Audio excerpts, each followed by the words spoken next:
Convido você a pegar a sua palavra mais uma vez na sua mão e abrir comigo em Mateus capítulo 25.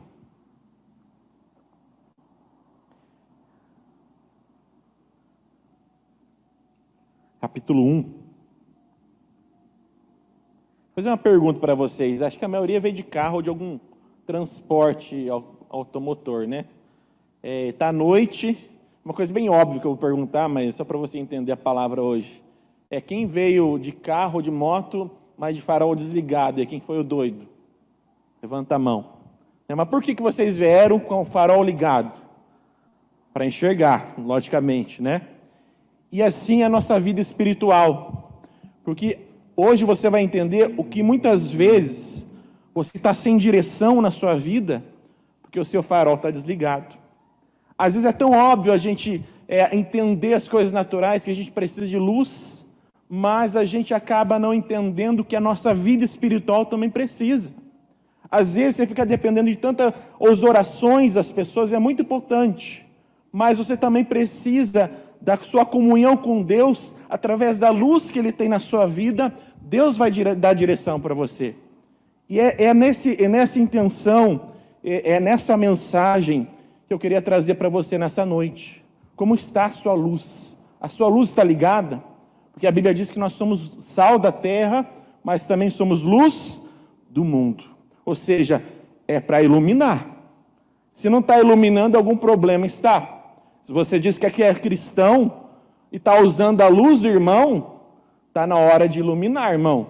Está na hora de você começar a incendiar. Então, capítulo 25 de Mateus, eu vou ler a partir do versículo 1. Quem achou, diga amém.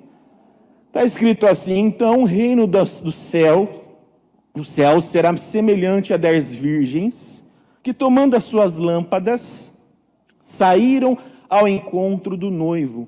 A minha tradução está aqui esposo, mas a maioria das traduções está noivo.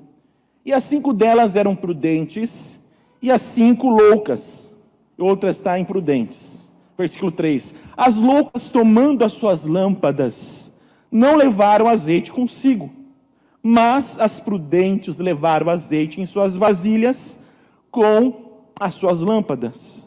E tardando o esposo, tosquenejaram todas e adormeceram. Mas à meia-noite ouviu um clamor. Aí veio o esposo, aí veio o noivo, sair ao seu encontro. Então todas aquelas virgens se levantaram e prepararam as suas lâmpadas. E as loucas disseram às prudentes: dai-nos do vosso azeite, porque as nossas lâmpadas se apagam. Mas as prudentes responderam, dizendo: não seja caso que nos falte a nós e a vós, ide antes ao que o vendem e comprai para vós. E tendo elas ido comprá-lo, chegou o esposo ou o noivo, e as que estavam preparadas entraram com ele para as bodas, e fechou-se a porta. E depois chegaram também as outras virgens, dizendo: Senhor, Senhor, abra-nos a porta. E ele respondendo disse: em verdade vos digo que não vos conheço. Vigiai, pois, porque não sabeis o dia nem a hora em que o Filho do Homem há de vir, diz a palavra de Deus nessa noite. Aleluia, irmãos, glória a Deus. Talvez você já ouviu essa palavra algum dia na sua vida, mas essa palavra é muito propícia para os tempos de hoje.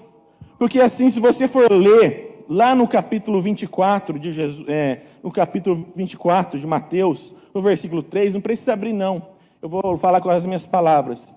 Jesus, ele foi no templo antes de morrer, ele estava na semana da morte dele, e ele foi no templo para orar ao Senhor. E aí na saída os apóstolos falaram: olha a construção, Jesus, olha que grandiosa que é essa construção. Aí Jesus falou assim: mas vai chegar um tempo que não vai sobrar pedra sobre desse templo aqui. Aí depois os apóstolos perguntaram em secreto, em particular para eles, quando seria o tempo da vinda dele? Quando seria o tempo do fim de todas as coisas na terra? Então, por eles perguntarem essa questão, Jesus, a partir do capítulo 24, ele começou a falar várias questões do fim dos tempos, vários sinais que teriam, e também alertando aqueles que o seguiam da questão da preparação da sua vinda. Então sempre você vai ver, então, a partir do versículo 24, Jesus falando das questões do fim. Esse trem vai me ajudar bastante, hein? Glória a Deus. Quando ele chegar perto eu vou parar de falar. Não, eu vou parar de falar já. Espera aí, irmão, só um pouquinho. Senão ninguém vai prestar atenção a gente. Vai orando aí o Espírito Santo. Aí, ó, trombeta, ó. Aproveitando essa questão aí, ó. Então, irmãos, voltando para a palavra aqui. Então, Jesus, ele estava abordando, então, a questão dos fins dos tempos.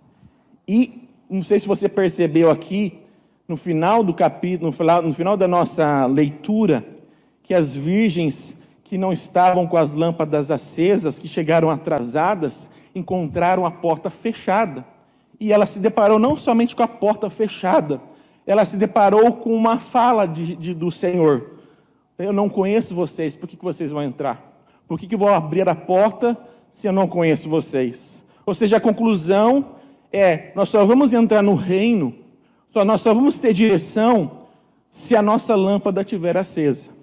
Então, mas focando aqui no capítulo 25, o que Jesus queria abordar, né? Não sei se você percebeu, Jesus, ele estava abordando sobre um casamento.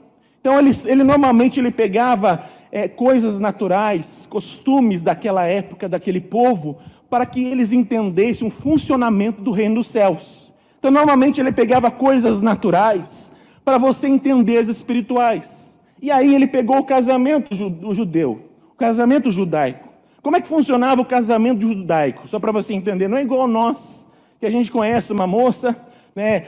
Você começa a conversar com ela, se relaciona com ela, você namora, fala com os pais, depois casa. No casamento judaico não é assim.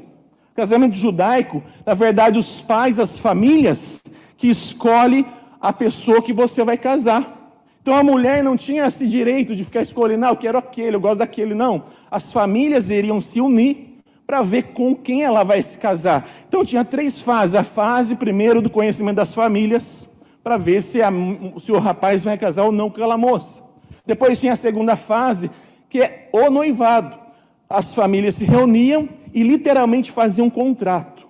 Os judeus, quando faziam um contrato de noivado, literalmente, irmãos, quando fazia o contrato de noivado, ele já estava praticamente casado, por causa do contrato. Inclusive, se o noivo morresse nesse período, porque ele ia ficar 1 ano longe, para depois voltar a casar, se o noivo morresse, essa noiva teria direito à herança, porque ela já tinha aquele contrato de noivado. Mas aqui, Jesus estava falando da última fase, que é a fase do casamento propriamente dito. Então, depois dos noivados que acontece, o que acontece? Há o noivado, há o contrato, mas há um período de espera da noiva para o casamento. E não havia uma data específica. Não é igual a gente que leva o convite para os outros. Né? Ó, fulano, ó, missionário, eu vou casar dia 15 de novembro de 2022. Não era assim. Ou o noivo, ele dava um prazo. Olha, daqui 1 ano eu vou voltar para casar. Mas não sei se é novembro, não sei se é dezembro. Esteja preparada, porque eu vou voltar durante esse tempo. Então a noiva era obrigada a ficar preparada todo dia, todo tempo. Ela não tinha essa escolha de, em tal dia eu vou ficar adornada. Não, ela precisava ficar atenta todos os dias. Olha atenção, mulheres. Né? Você acha que a vida dos judeus no passado era difícil? Olha só, a vida sua é difícil? Olha só no passado como elas tinham que fazer. Então imagina, quando o noivo chegava então, ela já tinha que estar preparada. Amém? E aí aconteceu esse fato, porque a Bíblia diz que tinham 10 virgens, 5 prudentes e 5 loucas, ou 5 prudentes ou 5 imprudentes. Bispo, essas 10 virgens eram as mulheres que ele ia casar, o rapaz lá era fogo, ia casar com 10 de uma vez. Não, irmãos, as 10 virgens não eram noiva, as 10 virgens era como se fosse uma dama de honra. Então, sabe, quem já foi padrinho de casamento aí, levanta a mão, né? Então, foi convidado? Então, o noivo e a noiva não foi lá? Você pode ser meu padrinho de casamento? Você pode, Fernando e Bia, ser meu padrinho de casamento? Eu posso. Então, eu vou contar com vocês. Eu vou contar com vocês, porque às vezes a dama de honra, ela não somente vai estar como uma testemunha, mas normalmente ela ajuda na hora do casamento também, com a arrumação, com a organização da festa. Ela tinha essa função. E as 10 virgens, ela tinha essa função também. E uma das regras estabelecidas pelos judeus para participar das bodas, ou seja, para participar do casamento naquele dia, precisava estar com a sua lâmpada acesa. Se você não estiver com a sua lâmpada acesa, você não vai participar do meu casamento. É meio óbvio assim, por exemplo, você é padrinho, não sei vocês homens, você tinha que usar a gravata azul, era obrigada a usar a gravata azul, ou vocês mulheres, era obrigada de vestido rosa. Quem já participou disso? Levanta a mão aí. Né? Era obrigado aí. Né? Você não ia cometer a loucura, mulher. Né? Todo mundo ia de rosa e chegar de azul, porque a noiva, além de não gostar, ia te proibir de participar do casamento. É assim também o casamento judaico. Então Jesus, ele pegou essa questão religiosa do casamento para mostrar para nós a necessidade e o princípio para entrar no reino com ele. Então a Bíblia diz aqui que havia, as 10 virgens era dama de honra, entenderam sim ou não?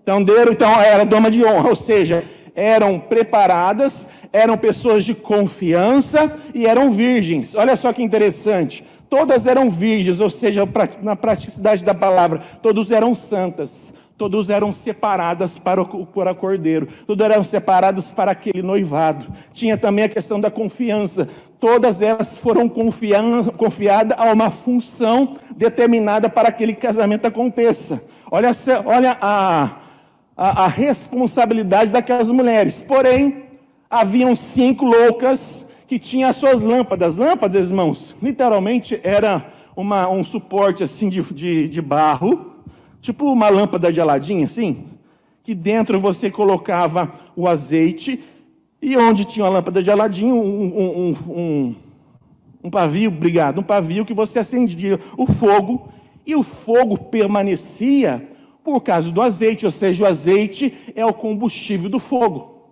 Então, entendendo isso, as loucas pensaram assim, ele não vai demorar tanto assim, eu não vou ficar com o azeite separado não, o azeite que já está na minha lâmpada, vai dar até os noivos chegar.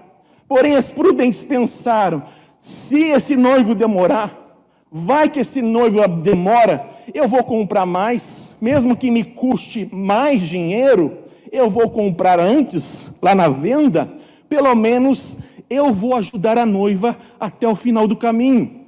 Porque, irmãos, igual eu falei para você, quem veio com o carro com a luz acesa? Todo mundo. Por quê? Para iluminar o caminho. Naquela época não tinha poste. Naquela época não tinha os postes da rua. Era tudo escuro. Então era necessário ter luz acesa. Se não tivesse luz acesa, era impossível chegar no casamento. Irmãos, quando a gente não tem luz, irmãos, é impossível ter a direção de Deus. Quando a gente não tem luz, é impossível entrar no reino dos céus. Quando a gente não tem luz, amado irmão, é impossível ter fé. Quando a gente não tem luz, irmãos, é impossível ter clareza da palavra de Deus. É isso que Deus está falando na sua palavra hoje. Porém, vocês entendem aqui que tanto uma quanto as 5, todas elas tinham a lâmpada acesa. Mas a diferença é o azeite extra que as prudentes estavam andando com eles. E olha no versículo 5, vai lá comigo. Agora eu vou entrar na questão da aplicação. E tardando o esposo, tosquenejaram todas e adormeceram. Ou seja, o esposo demorou. Sabe o que Jesus estava querendo falar para os apóstolos? Olha, eu vou com meu pai, eu vou me preparar para casar com a minha noiva, mas eu vou voltar. Quando Jesus vai voltar? Não sei. Eu posso demorar. Então eu não sei a data. Lembra que a noiva não sabia a data? Lembra que a noiva sabia, podia ser naquele ano, mas não sabia se era fevereiro, março, abril? Lembra? É assim que Deus quer falar para a gente. Não tem como você saber a hora que o noivo vai voltar. Da mesma forma que a noiva não sabia quando o noivo ia voltar para casar com ela, é assim para a igreja. Nós precisamos de ser preparados. E a Bíblia diz que o noivo tardou. E o interessante no versículo 6 diz assim: mas à meia-noite ouviu-se um clamor. Aí vinha o esposo sair ao encontro dele. O apóstolo falou uma questão aqui bem interessante, que cabe muito nesse contexto. Você percebeu que o esposo chegou bem meia-noite?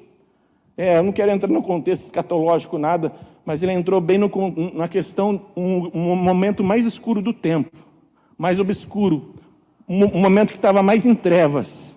Eu gosto de uma parábola que Jesus fala lá do juiz Inico, que ele fala uma questão assim: haverá fé na terra quando o Filho do Homem voltar? Ou seja, o fim dos tempos, vai ser um tempo muito obscuro, que pouquíssimas pessoas vão ter fé. O próprio apóstolo Paulo fala que muitos, no final dos tempos, apostatarão da sua própria fé. A Bíblia diz também em Mateus que no tempo do fim, muitos a seu amor se esfriarão por tanto de pecado e iniquidade que vai haver na terra, ou seja, por tanto de escuridão, por tanto de trevas, as pessoas, o seu amor iriam esfriar. Mas a palavra depois vem assim: mas aqueles que perseverar até o fim será salvo. Ou seja, Jesus ele estava falando aqui da preparação, tem a ver com perseverança. Não sei se você está passando por isso, irmãos. Às vezes a gente passa um momento tão difícil na nossa vida cristã, né? Não é fácil. E naquele momento você precisa perseverar, porque a sua lâmpada, você é o precursor se a sua lâmpada vai continuar acesa ou não. Porque olha um detalhe aqui no versículo 7. Olha lá comigo novamente na sua palavra. Então todas aquelas virgens se levantaram, ou seja, o noivo chegou. Imagine, irmãos, só uma curiosidade, não sei se você percebeu que todas elas dormiram. Você percebeu que até as prudentes dormiram? E assim, é uma questão de interpretação, não vale ao caso, não é uma verdade. Porém, Paulo fala muitas vezes na sua carta que muitos que dormem, né? Por causa da Santa Ceia, muitos que dormem. Quando Paulo fala muitos que dormem, é na verdade muitos que morreram. Ou seja, Jesus estava falando assim que muitas vezes a volta dele, a volta de Jesus para muitos talvez, irmãos, é amanhã. Por quê, bispo? Porque você pode morrer amanhã. Você pode ir morrer amanhã, acabou. Ou seja, é o fim. Então, talvez a melhor questão é você se preparar hoje, não somente para a volta de Jesus propriamente dita, mas talvez para a sua morte de amanhã. E aí a Bíblia diz assim, que as noivas, elas acordaram por causa que o noivo chegou, né? E a Bíblia diz no versículo 7, então todas aquelas virgens se levantaram e prepararam as suas lâmpadas. Olha só, e as loucas disseram às prudentes: dai-nos o vosso azeite, porque a nossa lâmpada se apagou. Vai se apagar. Mas as prudentes respondeu assim: não seja caso que nos falte a nós e a vós, ide antes os que o vendem e comprai para vós. Em outras palavras, eu não vou te emprestar meu azeite, que eu comprei com meu dinheiro, porque vocês deveriam ter comprado antes. Agora, se eu emprestar para vocês agora, nem vocês e nem nós chegaremos ao fim, nem vocês e nem nós cumpriremos com a função de iluminar o caminho para a noiva, para cumprir com as bodas do Cordeiro. Então, irmãos, o que isso quer dizer? Eu até falo assim, que noiva mais egoísta, né? Noiva não, que virgem mais egoísta, né? Devia ter compartilhado o seu azeite com as outras nécias, mesmo que elas foram descuidadas, mas elas podiam ajudar elas também a chegar até o final. Muitas vezes eu pensava assim, mas aqui tem um princípio muito importante, porque a Bíblia diz que você precisa comprar azeite. Bispo, me explique então o que é o azeite e o que é o fogo. O fogo normalmente é o fogo do Espírito Santo, aquele que ilumina. Porém, da mesma forma que o carro só anda com combustível, da mesma forma lá que a luz do seu carro só acende com a bateria, com combustível, da mesma forma também a lamparina só acendia e permanecia acesa com combustível chamado azeite. E o azeite, amado irmão, é produção individual. Não tem como eu te salvar. Eu posso até orar por você, mas a comunhão com Deus é você que gera. A comunhão com Deus, amado irmão, é você que tem que decidir. A sua fé, Jesus sempre fala assim, a sua fé te salvou, vai em paz que a sua fé te libertou. A sua fé, não é a minha fé, não era a fé de Jesus, era a fé particular de cada um. Você é esposo, você não vai entrar de mão dada com a sua esposa no céu, não. É a fé particular de cada um que vai fazer a entrada no céu. Então, o que é então, bispo? O azeite. O azeite é você não somente saber da palavra de Deus, mas praticar na sua individualidade e no seu dia cotidiano. A gente precisa praticar a palavra de Deus, irmãos, porque quando a gente não pratica a palavra de Deus, não há fogo em nossas vidas. Não adianta só a gente ir na igreja, irmãos, receber uma bênção passivamente, onde Deus quer que você produza no fundo do seu interior o fogo que tem que incendiar as nações. Eu acabei de falar no começo dessa pregação que nós somos sal da terra e luz do mundo.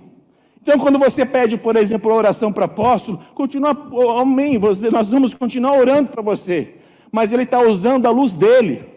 Ele está usando a luz dele, ó filho, ó aqui, ó, imagine só uma lamparina aqui, a lamparina do apóstolo, né? Ela está acesa.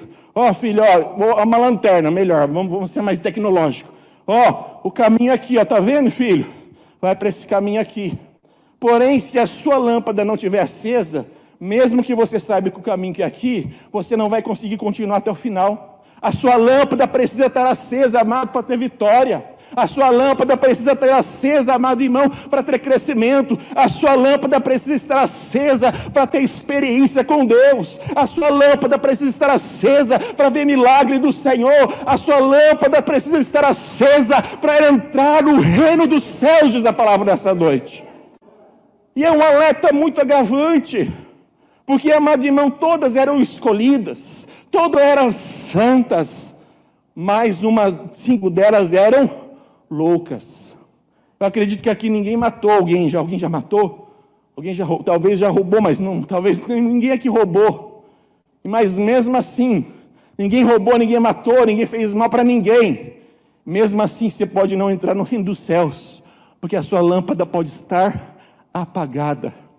E nesta noite, Deus fala para você em nome de Jesus: venha comprar azeite, filho, venha para a minha presença. Deus não quer somente informação da palavra, Deus deseja comunhão. Só há fogo com comunhão com Deus. A comunhão, amados irmãos, é uma questão individual, uma decisão sua com o Senhor. Aleluia! Por exemplo, o jejum. Eu até falei isso em Londrina, eu vou falar para vocês.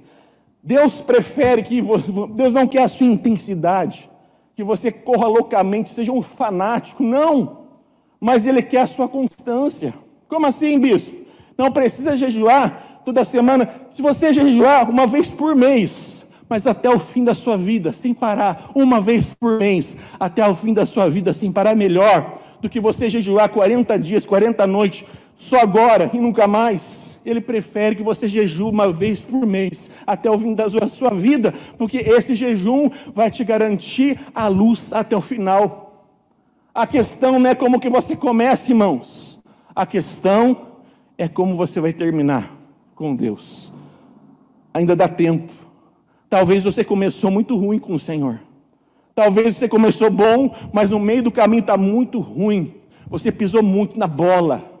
Mas ainda dá tempo para consertar, ainda dá tempo para comprar azeite, ainda dá tempo para incendiar. O Senhor quer incendiar a sua vida novamente nessa noite. O Senhor quer incendiar com o Espírito Santo de Deus. Mas lembrando mais uma vez, só tem fogo contínuo se tiver azeite. Eu concluo essa palavra, eu gosto daquela palavra em Levítico 12, versículo 6, se eu não me engano, que nós somos, a Bíblia diz lá em Apocalipse, que nós somos sacerdotes, reinos e sacerdotes, amém? E a função do sacerdote no Velho Testamento, uma das funções, né, era que o altar nunca se apagasse, ou seja, a função do sacerdote todos os dias, não era uma vez por ano, todos os dias, que ele colocasse lenha no altar de Deus, para que a chama nunca se apagasse. Ou seja, o que isso quer dizer? Que nós somos os responsáveis se a chama do Espírito Santo vai permanecer até o fim ou não de nossas vidas. Porque somente com o Espírito Santo, que é o fogo aceso, a gente vai conseguir chegar até o final. Somente com o Espírito Santo, nos caminhos difíceis, no caminho de crise, no caminho que parece que nada vai dar certo, mas se a sua chama estiver acesa, Deus vai iluminar, Deus vai direcionar. Eu quero profetizar milagre na sua vida nessa noite, eu quero profetizar transformação, eu quero profetizar um novo tempo de crescimento, um tempo de produzir frutos, um tempo de testemunhar para o Senhor na sua casa, na sua família, no seu trabalho, por onde quer que você ande, vai frutificar, porque o seu fogo jamais se apagará, diz a palavra de Deus essa noite. Bendita Moriá, porque o fogo dessa igreja jamais se apagará. Eu profetizo Moriá, que os seus caminhos serão grandes, os seus caminhos serão alargados nessa noite. A partir de hoje, Moriá, grandes portas estão para se abrir, diz o Senhor nessa noite. Acredite, que a partir de hoje, amado irmão, o seu maior culto será na sua casa, fechando a sua porta, falando com o Senhor. Que mesmo diante dos seus maiores problemas, acabou. Você não vai ficar dividindo com as pessoas que não vão te ajudar. Você vai entender que produzir azeite é fechando a sua porta, dobrando o seu joelho e clamando ao Senhor. É aí que você compra azeite. Não é com o padeiro, não é com o irmão B, C, irmão de confiança. Sim, compartilhe com quem é capaz de te ajudar, mas não é com qualquer um. Mesmo aquele que está aqui, que te estima, aqui tem que ter uma boa índole, mas se ele não é capaz de te ajudar, não compartilhe, irmão. Tenha sabedoria. Mas ele é tão bonzinho, ele não vai aguentar carregar essa carga. Só compartilha problemas com quem vai conseguir carregar a sua carga e resolver o seu problema. Aleluia! Então eu concluo a palavra de hoje. Como que está a sua lâmpada? Porque ainda dá tempo de incendiar novamente. Não sei se você lembra de uma palavra que eu preguei numa quarta. Eu até cansei aqui, tenho que fazer exercício. Aquela palavra dos dois discípulos que estavam voltando para Emaús. Não sei se você viu. Que Jesus ele tinha ressuscitado, mas eles não tinham acreditado que Jesus ressuscitou.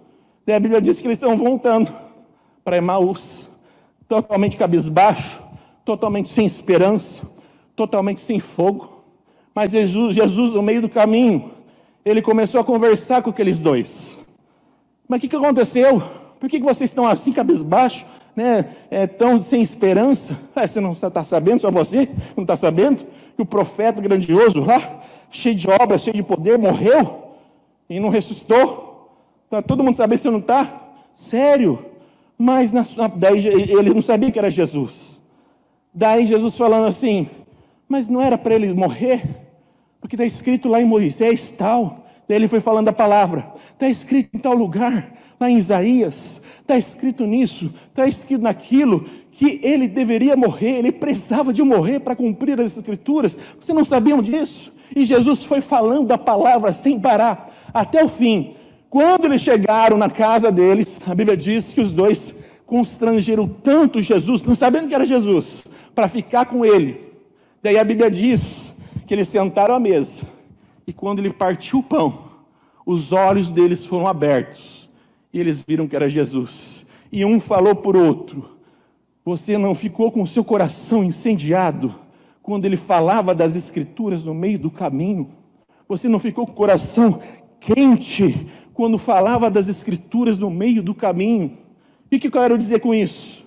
A solução é voltar para as escrituras. A solução é ter paixão novamente para as escrituras. Que o seu coração incendeia novamente quando as escrituras serem abertas, amados. Logicamente que é muito bom é um entretenimento gospel, é muito legal, mas o entretenimento não traz salvação, entretenimento não te traz para o reino, não. O que te traz para o reino, o que te incendeia, é a palavra de Deus viva e eficaz na sua vida, aleluia! Eu quero profetizar isso na sua vida, eu quero que você se levante nessa noite, e nós vamos orar ao Senhor nessa noite, em nome de Jesus, enquanto o ministério de louvor estiver se posicionando. Interessante, as virgens que eram prudentes, não sei se você percebeu, as imprudentes falaram assim, dá um pouquinho de azeite, para a gente poder participar também, porque a minha lâmpada apagou. Daí que elas falaram, pode aí, pega aí, foi isso que elas falaram? Sim ou não? Elas falaram, não. A gente tem que aprender a falar não. Não para as muitas coisas que a gente faz. Não para as prioridades erradas. Que a partir deste dia, você fale não para as prioridades erradas, irmãos. Até as permitidas, sabe? Até ver um filme que é permitido. Não é errado ver filme, ficar no celular. Mas o que é errado é você não priorizar o reino de Deus. O que é errado é você não gerar azeite de Deus na sua vida. Em nome de Jesus. Não sei, mais um pouquinho, só para você lembrar aqui um detalhe que eu não falei. Sabe como que produz azeite? Quem sabe? Azeite é a prensagem do caroço de azeitona, sem parar. Não sei se você percebeu onde Jesus ia morrer para a cruz. Aonde que ele foi orar? No Getsemane. Sabe o que significa Getsemane? Prensa de azeite. Ou seja, Jesus, ele foi ser prensado para gerar azeite, para ele conseguir completar o seu plano de Deus, que era na cruz. Ou seja, nós só vamos completar o nosso plano de Deus nessa terra, se a gente for prensado por Deus. Porque há muitas áreas da nossa vida que a gente precisa ser prensado, porque a gente não vai fazer. Talvez você vai fazer uma oração ousada, me prensa nessa noite, Senhor, nas áreas que tem que morrer na minha vida, mas que a sua vontade seja feita, aleluia, que o seu nome venha a ser glorificado nessa terra através da minha vida. Vamos cantar do louvor. Convido o apóstolo para estar conosco. Eu quero fazer um apelo especial. Você que quer um azeite na sua vida, Senhor, eu estou precisando de azeite, eu estou precisando incendiar novamente. Eu convido você a sair do seu lugar nessa noite, porque o Senhor quer incendiar corações nessa noite, em nome do Senhor Jesus. E o apóstolo vai orar por nós nesse momento, em nome de Jesus.